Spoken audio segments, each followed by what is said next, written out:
आज के सेशन में हम लोग बात करेंगे डू व्हाइल लूप के बारे में। इससे पहले हम लोग फॉर लूप और व्हाइल लूप देख चुके हैं। हम लोग लूपिंग स्टेटमेंट्स में देखे थे कि तीन तरह का लूप होता है। लूपिंग स्टेटमेंट्स में तीन तरह का लूप होता है। इसमें आपका था फॉर लूप, उसके बाद हम लोग देखे व्हाइल लूप और लास्ट में हम लोग अभी डिस्कस करेंगे डू व्हाइल लूप। तो ये तीन तरह के लूप जो है ना हम लोग को इसमें पढ़ना है, जिसको इटरेटिव स्टेटमेंट्स के नाम से भी जानते हैं। फॉर लूप में हम लोग देखे थे इसमें थ्री एक्सप्रेशन इवेल्युएट कर रहा था आपका कंपाइलर, जिसमें इसका सिंटेक्स हम लोग देखे थे फॉर, उसके बाद इसमें था इनिशियलाइजेशन, उसके बाद कंडीशन था, यहाँ पे सेमीकोलन के बाद कंडीशन हो गया, और उसके बाद इसमें सेमीकोलन के बाद जो है ना यहाँ पे स्टेप्स में आपका इंक्रीमेंट डिक्रीमेंट या कोई भी स्टेप्स हो सकता है। ये बॉडी ऑफ द लूप हो गया। इसमें स्टेटमेंट्स होंगे जिसको एक्सिक्यूट करेगा कंडीशन ट्रू होने पे। लेकिन डू व्हाइल का अभी हम लोग देखेंगे, उससे पहले आप व्हाइल का देखेंगे। तो व्हाइल का जो था आपका सिंटेक्स वो इस तरह का था। इसमें जो है ना आप कंडीशन को पुट किए और यहाँ पे आपको कंडीशन अगर ट्रू हुआ तो इसमें body of the loop execute कर जाएगा। ये आपका स्टेटमेंट यानी सिंटेक्स है फॉर लूप और व्हाइल लूप का। फॉर लूप में क्या था कि स्टार्ट कहाँ से करना हो वो कंडीशन बता दीजिए। उसके बाद में कंडीशन यहाँ पे कंडीशन अगर ट्रू हुआ, कंडीशन ट्रू हुआ लूप में एंट्री कर जाएगा और इस स्टेटमेंट को एक्सिक्यूट करेगा। फिर जब यहाँ पे इंड में आएगा तो ये कहाँ जाएगा स्टेप्स पे, और स्टेप्स को इंक्रीमेंट डिक्रीमेंट जो भी स्टेप्स आपका है, डिवीजन मल्टीप्लिकेशन जो भी है उसको स्टेप्स को करेगा, फिर कंडीशन को चेक करेगा। कंडीशन अगर फिर ट्रू हुआ तो फिर लूप में एंट्री करेगा, इसको एक्सिक्यूट करेगा। फिर स्टेप्स पे जाएगा और स्टेप्स पे जाने के बाद फिर से कंडीशन को चेक करेगा और यहाँ पे ट्रू हुआ फिर एंट्री करेगा और यहाँ पे एक्सिक्यूट करेगा, फिर से स्टेप्स को करेगा और फिर कंडीशन को चेक करेगा। अगर इस बार कंडीशन फॉल्स हुआ, कंडीशन क्या हो गया, फॉल्स हो गया, तो ये लूप में ना आकर लूप से बाहर आ जाएगा, एग्जिट कर देता। तो यहाँ पे थ्री एक्सप्रेशन थे। यहाँ पे व्हाइल लूप में आप देखें कि व्हाइल लूप में जो है ना एक बार आप कंडीशन चेक करना है। यहाँ पे कंडीशन अगर कंडीशन ट्रू होता है, कंडीशन ट्रू हुआ, लूप में एंट्री किया, इसको एक्सिक्यूट किया, फिर जब यहाँ पे आता है तो इसके स्टेटमेंट्स में ही यहाँ पे इंक्रीमेंट या डिक्रीमेंट आपको देना होता है। इस स्टेप्स को करेगा और स्टेप्स को करने के बाद अंतिम में आएगा और यहाँ से फिर जाएगा कि यहाँ पे कंडीशन को चेक करेगा, ट्रू होगा, फिर एंट्री करेगा, फिर प्रिंट करेगा, फिर आप स्टेप्स करेंगे। फिर यहाँ पे फिर क्या होगा, आपको कंडीशन को चेक करना होगा, फिर कंडीशन ट्रू होगा, फिर आएगा और फिर यहाँ पे जो भी आप एक्सप्रेशन दिए उसको एक्सिक्यूट करेगा, यहाँ पे फिर स्टेप्स करेगा, फिर कंडीशन। अगर कंडीशन फॉल्स होता है तो ये कहाँ होगा, लूप से बाहर आ जाएगा। तो यहाँ पे देख रहे हैं एक्सिक्यूट करने के लिए यानी कि लूप में एंट्री करने के लिए दोनों में क्या होता है, कंडीशन आपका ट्रू होना चाहिए। अगर कंडीशन ट्रू नहीं है तो इस लूप में ये एंट्री नहीं करने देगा, लूप में एंट्री नहीं करने देगा। इसीलिए इन दोनों को एंट्री कंट्रोल लूप कहा जाता है। एंट्री कंट्रोल लूप यानी कि ये एंट्री के टाइम में ही लूप को कंट्रोल कर लेते हैं कि उस लूप को एक्सिक्यूट करना है या नहीं करना है। डू व्हाइल में ऐसा नहीं है। डू व्हाइल का आप सिंटेक्स देखेंगे तो यहाँ पे आपका डू होगा, यहाँ पे कर्ली ब्रेसेस ओपन होगा, इसमें आपका स्टेटमेंट्स होगा और उसके बाद इसी में आपका स्टेप्स होगा जो भी इंक्रीमेंट डिक्रीमेंट करना है, और यहाँ पे आपका लास्ट में कर्ली ब्रेसेस लगेगा और लास्ट में यहाँ पे आप व्हाइल और इसमें पुट करेंगे कंडीशन, और इसके बाद यहाँ पे एंड ऑफ द स्टेटमेंट यानी कि सेमीकोलन होना चाहिए। अब इसमें आप देखेंगे कि सबसे पहले क्या कर रहा है कि इसमें डू पर आया हमारा कंपाइलर, इसमें एंट्री किया, एंट्री करने के बाद एक्सिक्यूट कर लिया, विदाउट कंडीशन ए स्टेटमेंट को एक्सिक्यूट कर लिया, फिर स्टेप्स किया और स्टेप्स करने के बाद जब लास्ट में आएगा तो यहाँ पे उसको मिलेगा व्हाइल और कंडीशन चेक करेगा। अगर एक कंडीशन फॉल्स हो गया तब लूप से बाहर आ जाएगा, लेकिन उससे पहले तो एक बार इसको एक्सिक्यूट कर चुका है, तो कम से कम एक बार कंडीशन फॉल्स हो या ट्रू हो, डू व्हाइल जो है ना एक्सिक्यूट करेगा। लेकिन अगर ये कंडीशन ट्रू होता तो फिर से जो है ना ये क्या जाता, स्टेटमेंट्स को एक्सिक्यूट करता, स्टेप्स करता, फिर कंडीशन को चेक करता, कंडीशन ट्रू हुआ तो फिर से इसको एक्सिक्यूट करेगा। लेकिन अगर पहली बार में ही कंडीशन फॉल्स होता है तो भी एक बार ये स्टेटमेंट को एक्सिक्यूट कर चुका है, तो पहली बार में इसको कंडीशन चेक करने के लिए नहीं मिलता है, पहले एक्सक्यूशन मिलता है तब बाद में कंडीशन चेक करता है। इसीलिए इसका नाम दिया जाता है exit control loop. Exit control loop मतलब यह है कि ये लूप को कंट्रोल तो करता है, लेकिन एग्जिट के समय में जब कंपाइलर बाहर निकल रहा है लूप से उस टाइम में देख रहे हैं अंतिम में कंडीशन आ रहा है, लेकिन इसको बोलाता है एंट्री कंट्रोल लूप। तो entry control loop for all और व्हाइल हो गया, जबकि एग्जिट कंट्रोल डू व्हाइल हो गया। तो हम समझते हैं कि एग्जिट कंट्रोल किसे कहा जाता है, आप समझ गए हैं, और एंट्री कंट्रोल किसे कहा जाता है, क्यों कहा जाता है, आप क्लियर हो पाया होगा। अब हम लोग बात करते हैं सबसे पहले कि इसमें जो आपका डू व्हाइल है इसको हम लोग डिफाइन कैसे करते हैं, क्या डिफरेंस है तीनों लूप में, आप समझ गए हैं। इसको डिफाइन करेंगे, the do while statement evaluates the condition after execution of loop body.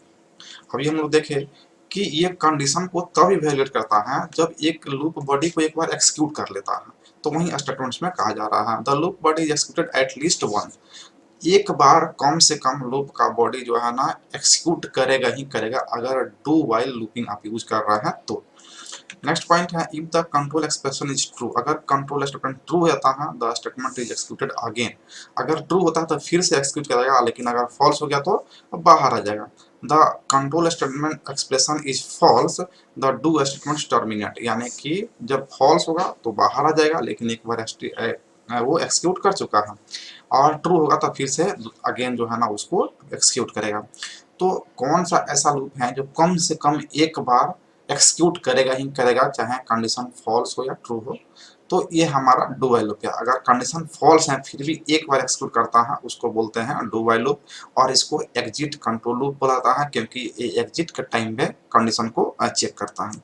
इसके सिंटेक्स की बात करेंगे तो सिंटेक्स इस तरह हो जाता है, आप पहले लिखेंगे यहाँ पे डू, उसके बाद में कर्ली ब्रेसेस ओपन करेंगे, इसमें आपका स्टेटमेंट्स हो जाएगा। स्टेटमेंट्स या एक्सप्रेशन यहाँ पे अगर लिखना है आपको स्टेटमेंट्स या एक्सप्रेशन जो कुछ भी आपको यहाँ पे लिखना है, आपको कुछ कैलकुलेशन करना है या प्रिंटिंग करना है, जो कुछ भी करना है आप यहाँ पे लिखेंगे।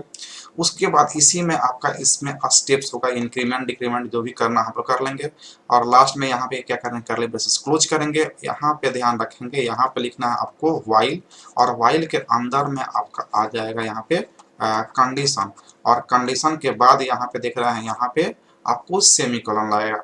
ऐसा फॉर लूप में व्हाइल लूप में नहीं होता है कि अब कंडीशन के बाद जो है ना आप यहाँ पे सेमीकोलन दे, लेकिन यहाँ पे सेमीकोलन आपको देना होगा क्योंकि यहाँ पे स्टेटमेंट इंड कर रहा है, और सेमीकोलन को इंड ऑफ द स्टेटमेंट्स कहा जाता है। तो ये इसका सिंटेक्स हो गया, और हम समझते हैं कि इसका सिंटेक्स जो है ना आपको क्लियर हो गया होगा। आप प्रिंटिंग में इस तरह से देखेंगे कि डू है और उसका तो सेमीकोलन यहाँ पे कर्ली ब्रेसेस ओपन होगा, इसका ब्लॉक ऑफ स्टेटमेंट यहाँ से यहाँ तक इसका जो है ना स्कोप हो गया, ब्लॉक ऑफ स्टेटमेंट्स होगा, यहाँ पे इंक्रीमेंट डिक्रीमेंट जो भी स्टेप्स देना है दे सकते हैं, व्हाइल है, कंडीशन है, और यहाँ पे सेमीकोलन है। तो ये इसका सिंटेक्स हो गया। हम लोग इसी रूप में डू व्हाइल को प्रोग्राम में यूज करेंगे। अब इसे हम लोग एक प्रोग्राम को करके देखते हैं। क्वेश्चन है आपका write a program to print the reverse number from 10 to 1 using do while loop, यानी कि आपको प्रिंट क्या करना है तो 10 से 1 तक 10, फिर आपका हो जाएगा 9, फिर हो जाएगा 8, 7, 6, 5, 4, 3, 2 और 1 तक वैल्यू आपको प्रिंट करना है। तो इसके लिए आप प्रोग्राम कैसे लिखेंगे उसको हम लोग समझते हैं। यहाँ पे और यूज करना है किसको, डू व्हाइल को। तो यहाँ पे प्री प्रोसेसिव डायरेक्टिव आप दोनों यूज कर लेंगे, उसके बाद में वॉइड मेन यहाँ पे यूज कर लेंगे, वॉइड मेन, और यहाँ पे आपको जो है ना कर्ली ब्रेसेस ओपन करना है। क्या लेना होगा तो हमको एक वेरिएबल लेना होगा जिसको 10 से शुरू करेंगे और 1 से चले जाएंगे, 1 तक चलेंगे। यहाँ पे आई हम वेरिएबल ले रहे हैं, तो यहाँ पे किस टाइप का होगा तो इंटीजर टाइप का वैल्यू प्रिंट करना है, तो यहाँ पे लेंगे हम आई।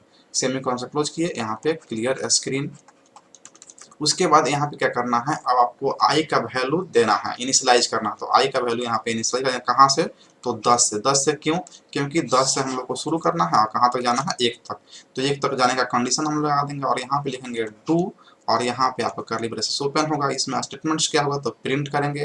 प्रिंट क्या करेंगे तो आई के वैल्यू को यहाँ पे लिखेंगे प्रिंट एफ परसेंटेज डी, और यहाँ पे बैक स्लैश एन यूज कर लेंगे क्योंकि हमको ऊपर नीचे प्रिंट करना है, तो ये न्यू लाइन पे चला जाता है, हम लोग इसके पहले देख चुके हैं इसको। तो यहाँ पे कॉमा देने के बाद यहाँ पे किसको प्रिंट कर रहा है तो आई को प्रिंट कर रहा है, यहाँ पे सेमीकोलन हो जाएगा।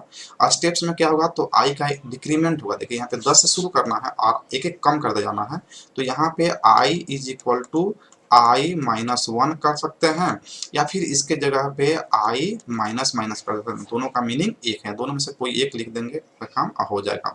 उसके बाद में इसका जो है ना सिंटेक्स ये क्लोज हो गया।